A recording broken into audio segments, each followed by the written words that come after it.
Ah, yes. Finally, I get to talk about Weird Al. Now, he's very different when it comes to the artists I listen to and just in general my whole experience. So, like, 97% of the time when I buy an album, it's already one that I've heard. Like, when I'm listening to a band, I'm like, oh, yes, I like this. I want to purchase this and add it to my collection. Al? Weird Al is different because I refuse to listen to any of his stuff until I found the album. I don't know why I started randomly. I've known about him almost my whole life when my good old friend Jason showed me Amish Paradise, White Nerdy, Virus Alert, all the classics. But I never really paid much attention. I remember the time when Alpocalypse was coming out and seeing him like, oh yeah, that's cool, that guy's still making music. But I never really took it seriously.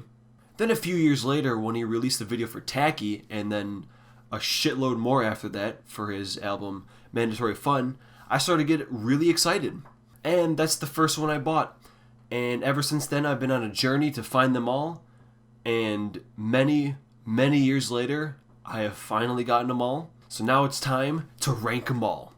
Yeah, this intro is super long, but frankly, this list is going to go by fast as shit, because what it comes down to is just how many songs I really like on each one, and depending on which songs I like more than others.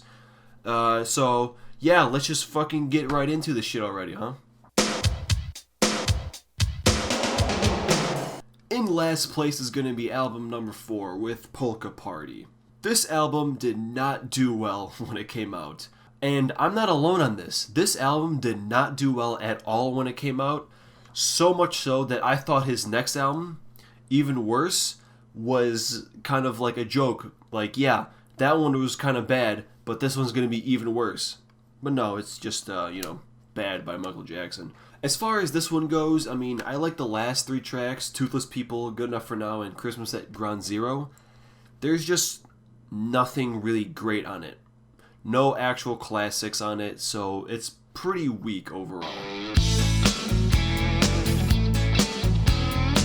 Next up is Alapalooza. Standouts are Achy Breaky Song, Bedrock Anthem, and Bohemian Polka.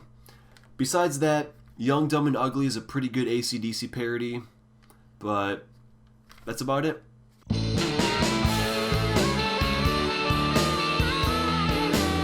The UHF soundtrack is pretty good movie, check it out, especially if you're a fan of Weird Al. My favorite track on this is actually Spatula City, and it's not even a song, it's just a really funny ad promo. Generic Blues, She Drives Like Crazy, and The Biggest Ball of Twine in Minnesota are also pretty good songs. Wow, yeah! Alpocalypse, which is a shame that it's so low, and when you see my top 5, you'll know what I'm talking about. But yeah, I really like Craigslist on it. That's definitely my favorite. You got Party in the CIA and Ringtone, which are pretty good too.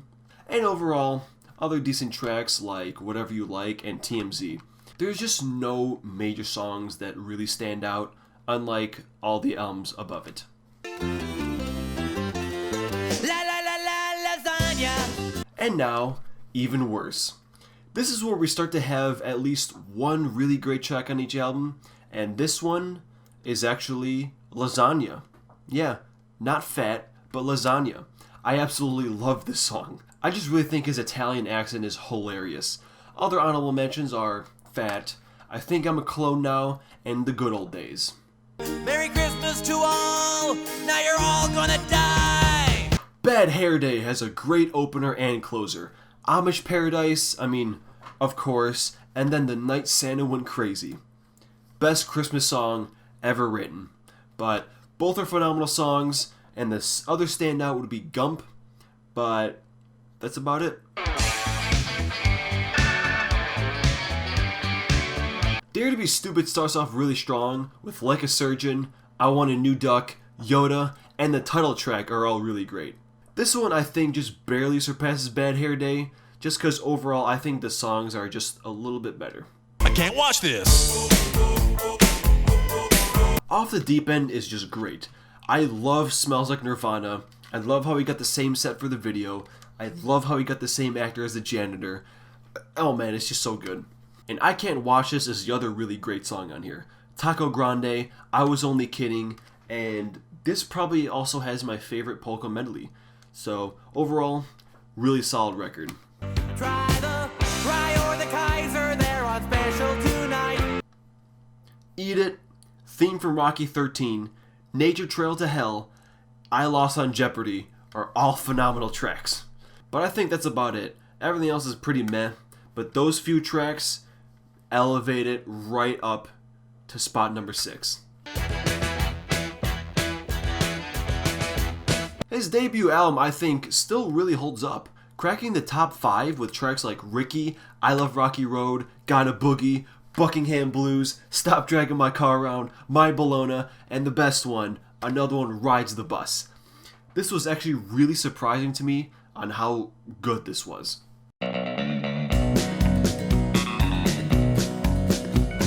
Running with Scissors is where Weird Al starts to get really good.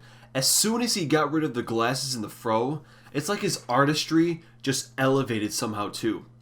This is actually the only album of his I would say I like every song off of it.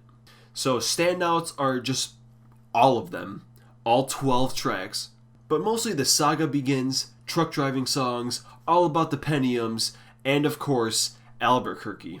Pretty Fly for a Rabbi is also pretty good, but oh good lord, I just fucking hate The Offspring so goddamn much. Give you a permanent wedgie, legally change your name to Reggie. White and Nerdy and Trapped in the Drive-Thru alone puts this album at number 3. That's Al pretty much at his best. But then you got tracks like I'll Sue Ya and Virus Alert, which is such an underrated one. Running with Scissors may have the perfect track listing, but some of the songs on these top 3 are so damn good that they ascend above it, despite having some tracks that I don't care for. A used pink bathrobe. Now, as I just stated, I don't like every song off Poodle Hat, but wow, this one has Couch Potato, a complicated song, Ode to a Superhero, Hardware Store, which is by far his best wholly original song, and my personal favorite Al song, eBay. There's just so many good songs in all of his later albums. Also, have you noticed that all my top spots are taken up by his latest albums, except for Alpocalypse, which is why I said it's a shame that that was so low. I think it has something to do with the songs he was parodying, you know, like Taylor Swift and Miley Cyrus, you know, just the worst shit ever. But strangely enough, speaking of the worst shit ever, I saw this fat psychotic guy. His underwear was made of crickets. I'll admit, I am super biased, but Mandatory Fun, his last album, is my favorite. It doesn't have any super classics like Amish Paradise or Trapped in the Drive-Thru or White Nerdy, but I think that this is his best writing. I mean, he took the worst shit in the music industry, like piece of trash Imagine Dragons, worthless ass Iggy Azalea, and that piece of dog shit Blurred Line song. Whoever the hell made that, I don't even know what the hell his name is. I don't care either. And he turned those songs into songs about being lazy, or being a really good handyman, or grammar. Grammar! He took the most controversial song of 2013 and made it entirely about grammar. That is impressive.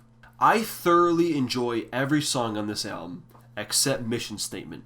That one I think is just whatever. I don't even need to listen to that one again. But from Lame Claim to Fame, to Foil, to Sports Song, to My Own Eyes, to the Polka Song, to Inactive, to First World Problems, to Tacky, to Jackson Park Express. This album kicks ass. And it finally got him to the number 1 spot on the Billboard 200 or whatever number it is. So, congrats Weird Al. You definitely deserved it. With Mandatory Fun. Alright, as always, be sure to let me know what your favorites are. And I think I got time to do one more band before the new Blackfield drops. But who should it be? Who am I in the mood to do? Maybe some brutal shit. You guys want some brutal shit? Yeah, it's been a while. So how about someone who has damn close to the same amount of albums as Weird Al? 13 of them. Yeah. And they're also partly associated with Steven Wilson, because I know he produced at least one of them. They started off as brutal, but no longer wish to be brutal. You guys figure out who it is yet? Well, if you haven't, stay tuned, and if you know who it is, be sure to start listening as well, because we all need a refresher. I'll see you then.